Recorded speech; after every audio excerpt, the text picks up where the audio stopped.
মধ্যপ্রাচ্যে আবারও উত্তেজনার আগুন জ্বলছে। ইরান এমন এক হামলা চালিয়েছে যা অনেকেই বলছেন ইসরায়েলের প্রযুক্তির মেরুদণ্ড ভেঙে দিয়েছে। সূত্র জানায়, ইরানি ড্রোন ও সাইবার আক্রমণের সমন্বয়ে নিশানা বানানো হয় ইসরায়েলের সবচেয়ে গুরুত্বপূর্ণ গবেষণা কেন্দ্র ভাইসমান ইনস্টিটিউট অফ সায়েন্স। এই প্রতিষ্ঠানই ছিল ইসরায়েলের আধুনিক প্রযুক্তি, কৃত্রিম বুদ্ধিমত্তা, সাইবার প্রতিরক্ষা ও ড্রোন প্রযুক্তির মূল ভিত্তি। হামলার পর ইনস্টিটিউটের কয়েকটি সার্ভার সম্পূর্ণভাবে বিকল হয়ে যায়। বিভিন্ন গবেষণাগারের ডেটা মুছে ফেলা হয় এবং পুরো নেটওয়ার্ক ব্যবস্থা অচল হয়ে পড়ে কয়েক ঘন্টার জন্য।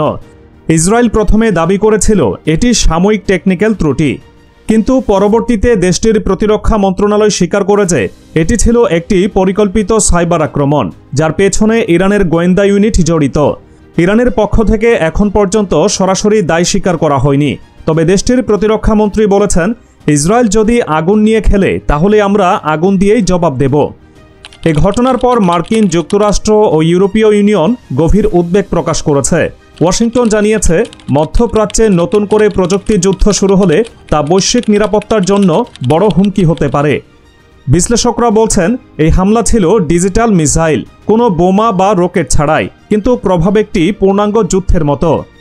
ইসরায়েলের প্রযুক্তিগত গবেষণা, কৃত্রিম বুদ্ধিমত্তা প্রকল্প এবং প্রতিরক্ষা নেটওয়ার্ক এখন বড় সংকটে।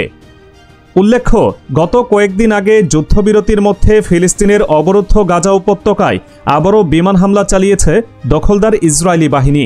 28 অক্টোবর মঙ্গলবার ভোররাতে চালানো এই হামলায় অন্তত 20 জন ফিলিস্তিনি নিহত হয়েছেন। অনেকের মতে এরই প্রতিশোধ নিতে ইসরায়েলে এই হামলা চালায় ইরান। ইরান ইসরায়েল সংঘাত এখানেই থামবে না, এমনটাই মনে করছেন বিশেষজ্ঞরা।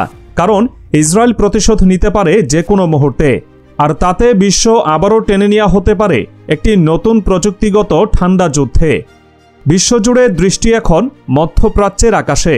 ইরান ও ইসরায়েলের এই লড়াই কোথায় গিয়ে থামবে তা সময়ই বলে দেবে।